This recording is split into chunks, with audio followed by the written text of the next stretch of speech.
Le changement climatique impacte les ressources fourragères des éleveurs, notamment en termes de production, en termes de quantité, en termes de qualité, en termes de période. Les éleveurs cherchent, innovent, trouvent des solutions. C'est pas facile à les capitaliser. Et tout simplement, le projet Récif, en fait, il vise à capitaliser ces innovations, les mettre en lumière et les partager pour trouver des solutions d'adaptation.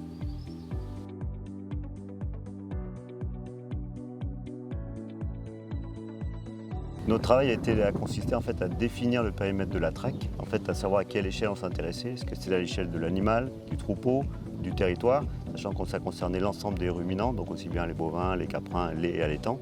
Et on a défini une méthode. Donc la méthode, c'était de définir qu'est-ce qu'on veut chercher, avoir une trame d'analyse pour identifier les leviers qui étaient pertinents, qui étaient moins pertinents, et puis qu'on puisse tout simplement échanger sur la pérennité, la durabilité, la reproductibilité des innovations qu'on a pu capter.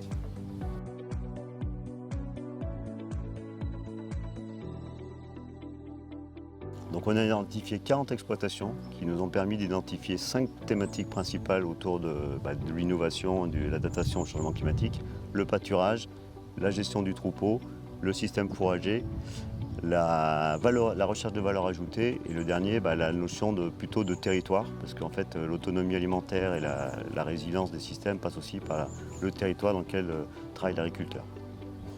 L'adaptation au troupeau, en fait, elle consiste à trouver des animaux qui sont peut-être plus précoces, qui valorisent mieux les surfaces et qui ont une meilleure efficience alimentaire. Donc, c'était le premier levier. Un autre levier consistait à le pâturage, qui revient d'actualité, qui revient en force avec des pâturages de sortie d'hiver, d'entrée d'hiver, de dérobé, du pâturage tournant dynamique, aussi bien pour les vaches, pour les génisses, mais aussi pour les caprins. Donc c'est un peu entre guillemets un levier qui revient entre guillemets au goût du jour.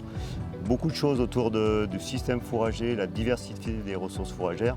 En fait, les leviers mis en place ne sont pas souvent un seul levier, mais plusieurs leviers qui se combinent ensemble pour arriver à recombiner, être plus résilient. Donc un petit peu de maïs, de la luzerne, des prés naturels, des prés temporaires, et associer à la fois les ressources, un type de ressources, mais aussi un mode d'exploitation qui peut se combiner entre du pâturage et l'ensilage, par exemple.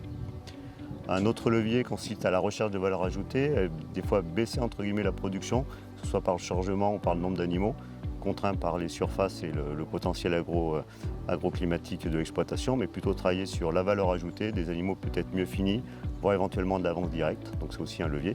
Et puis le dernier levier aussi s'intéresse tout simplement à la notion de territoire, parce que l'autonomie et la résilience aux aléas ne passent pas que par l'exploitation, passe avec son environnement, qui peut être proche avec tout simplement travailler des voisins, mais aussi travailler avec la contractualisation, qu'elle soit orale ou écrite avec d'autres agriculteurs ou des tiers, qui permet de sécuriser les ressources fourragères.